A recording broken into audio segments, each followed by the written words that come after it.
Hello and welcome to In a Spiritual Sense Kids, a podcast for parents, teachers, and caregivers seeking to support their children's emotional and energetic development. On the show, we'll blend insights from neuroscience, child psychology, and emotional awareness as we explore natural ways to help kids understand their own energy, stay grounded, and enhance creativity and imagination. Don't forget to check out our sister channel, In a Spiritual Sense, where we dive a little deeper into the metaphysical, working to build your intuition, connect with spirit guides, the paranormal, energetic healing, and more. Join me, Stacey Piagno, where we work to bridge the gap between science and spirit.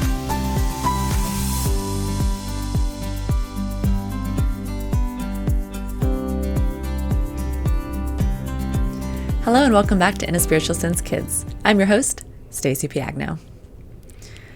I'd like to start you off by having you close your eyes. Take a breath. Inside your mind is a kind of magic, one that lets you dream, create, play.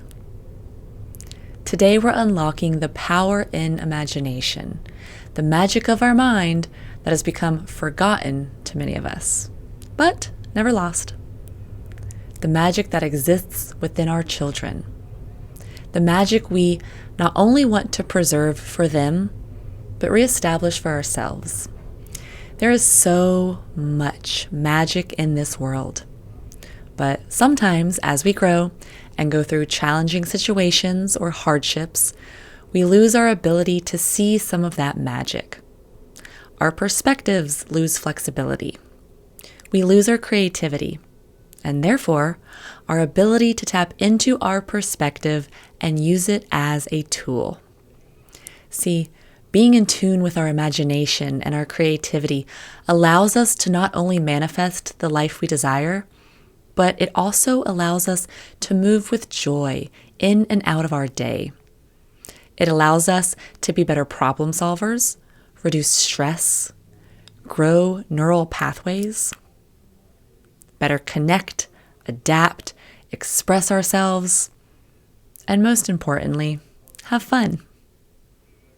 Understanding the purpose of imagination is very layered, but to me, when I think about the benefit of connecting with our imagination, I think about how it is the basic building block for producing our reality. And what a gift that is.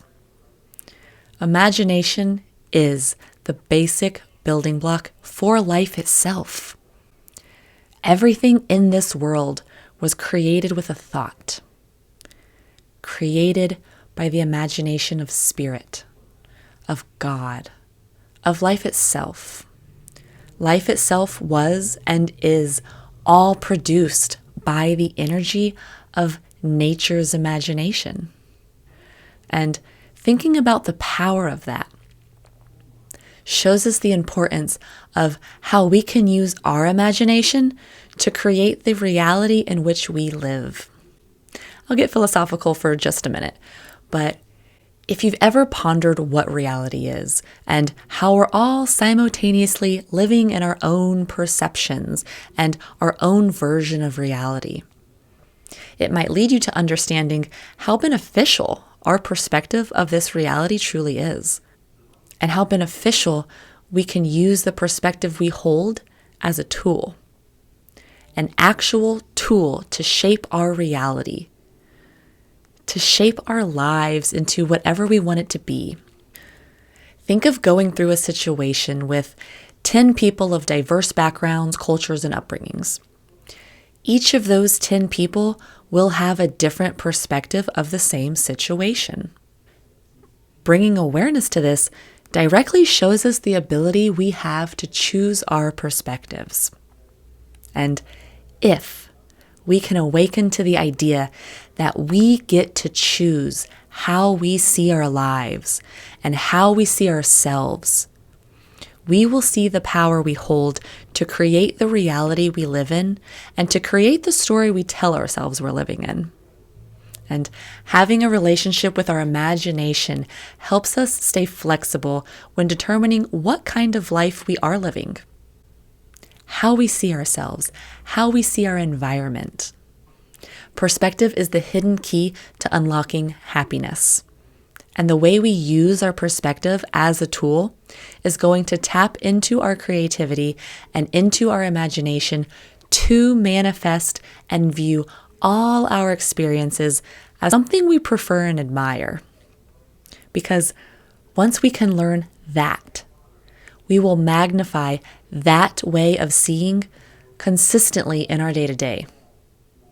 It will become habitual, and it will benefit us in many ways. And so, in order to stay on top of our perspective and our mindset, we need to be able to tap into our creativity and choose to see situations as something of benefit.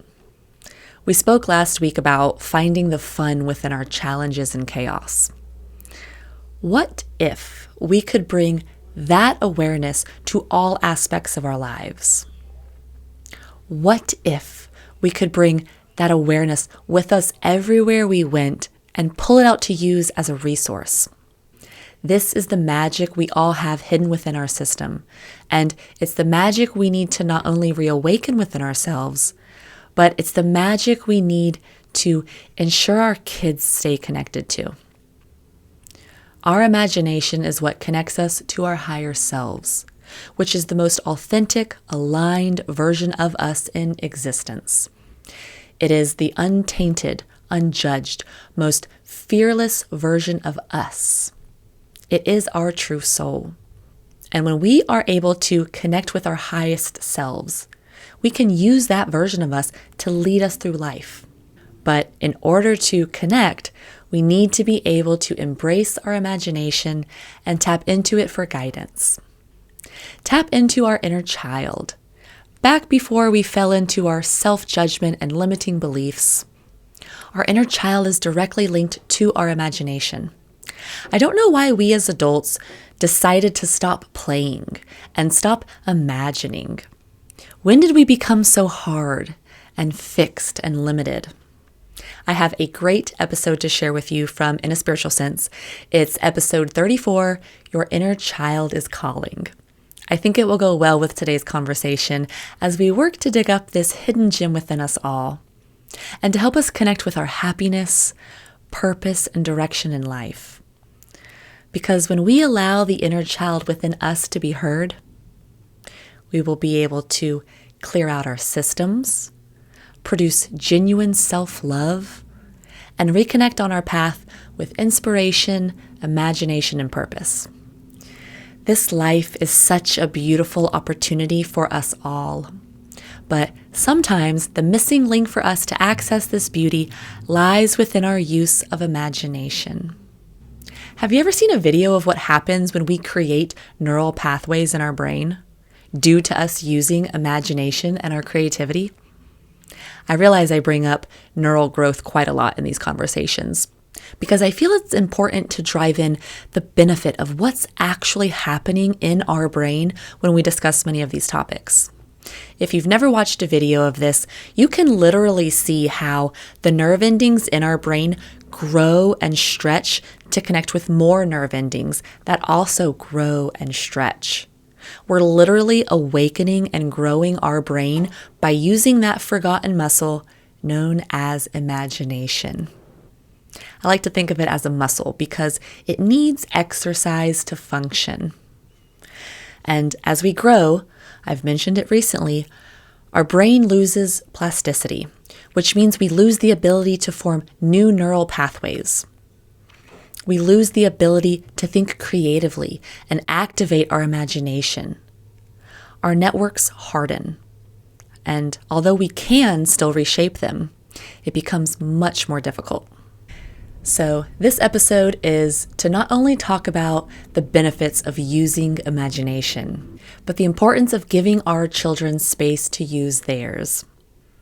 Making sure we find time for them to use and connect with their imagination so they can develop as many neural pathways as possible.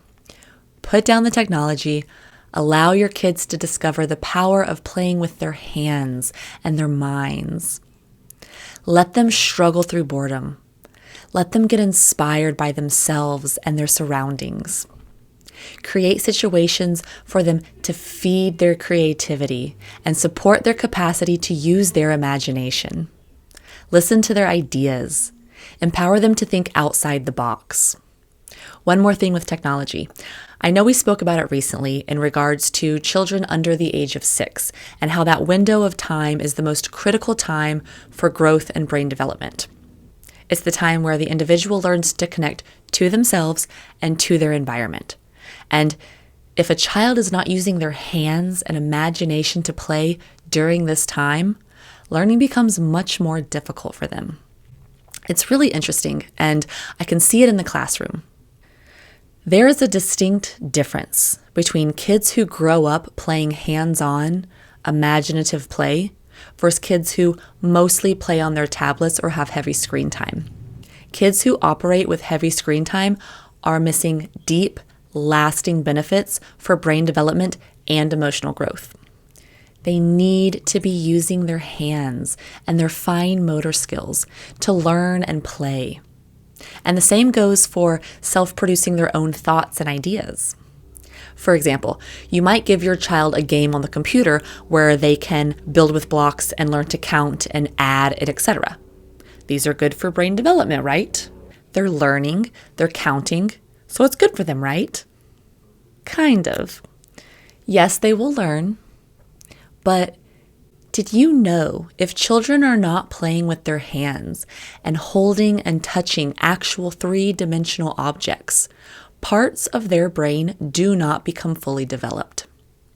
Then a few years pass and they struggle with spatial reasoning, hand-eye coordination, decision-making, all because they grew up building with blocks on a flat screen versus building with blocks with their hands. We have to get kids using their body.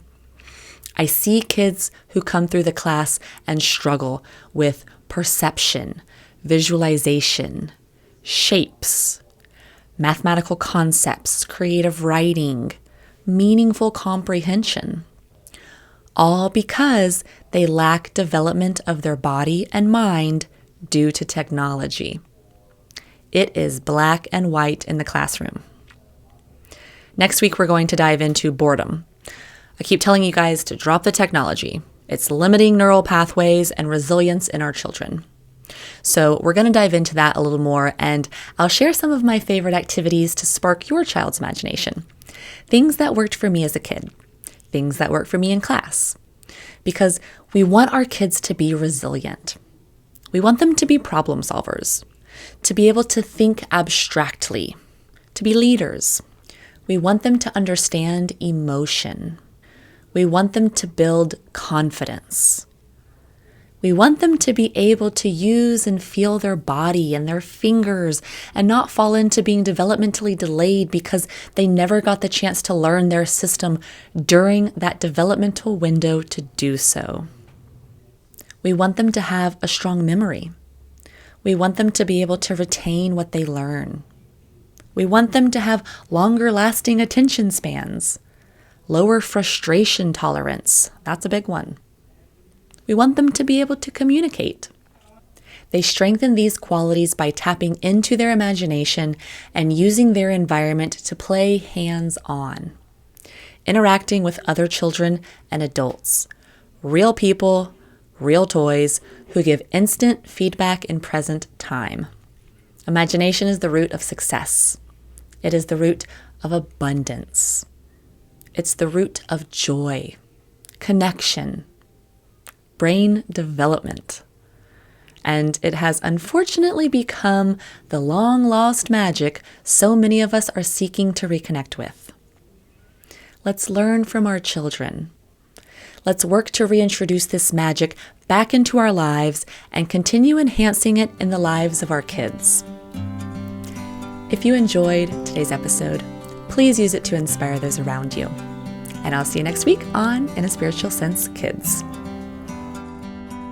For those looking to connect further, please feel free to send emails to info@inaspiritualsense.com or hit me up on Instagram, where you can find weekly inspiration and updates. I look forward to connecting with you.